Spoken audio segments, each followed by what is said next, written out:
So these are the Mod 4 Part 2 notes. This is page 5. So the diagram up top kind of demonstrates what we mean when we say measures of center or measures of central tendency. It is the balance for the group. So it's a single number that describes the group as a whole. Okay. So we are going to start talking about how we use Excel to do the dirty work for us. These are small data sets, and so I'm going to tell you what those Excel commands are on page 6.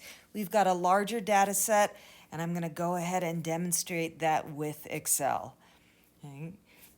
So we have those exam scores, the 85, 85, 90, 95, and 100. Oh, I guess I need to write up here. The balance,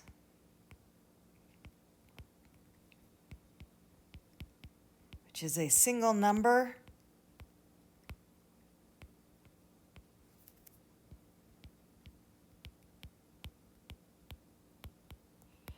represents the set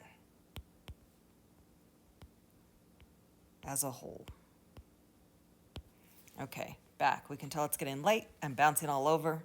So let me wrap up this page and stop before I do damage on the next page. So we've got our 5 numbers here, our 5 exam scores. We want the mean and the median. So we are going to enter these into a column. So we're going to enter the 5 values. And it really doesn't need to be a column up and down.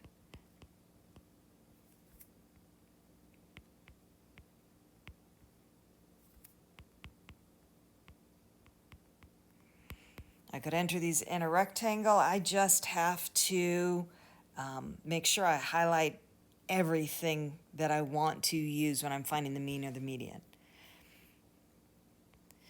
In Excel, we always start with the equal. That tells Excel we want it to compute something for us. There is not a command for the mean, there is one for the average.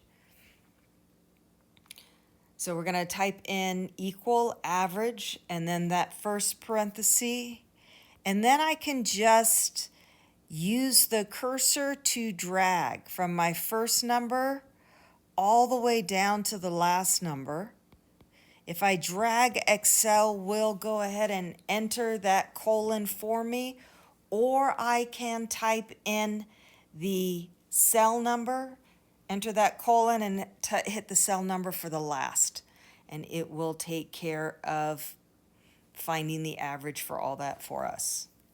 You can also take a look at the Excel example and the Excel support, and there is a video that walks you through this.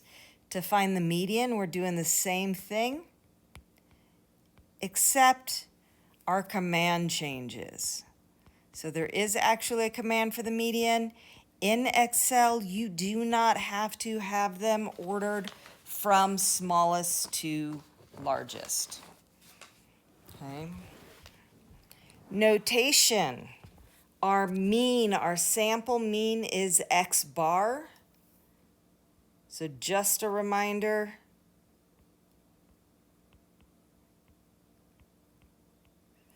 And when we use Excel to find this, we get the exact same value we got before, which is 91. We get a median of 90. We can use Excel to find the mode. And here it gets a little tricky. We got mode.single.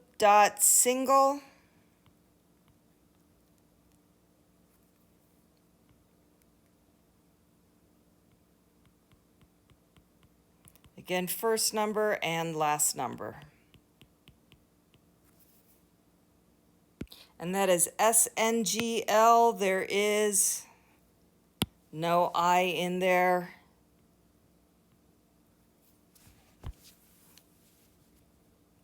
Okay. So the expectation is that you will use Excel to calculate these. If you have a graphing calculator that you want to use, reach out to me. I can help you out with that. We tend to go with Excel just because this is totally free for you. Okay. It is also super helpful when you've got super large data sets.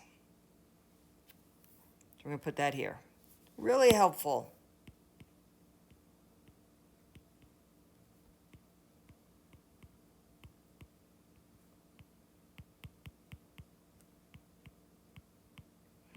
With large data sets.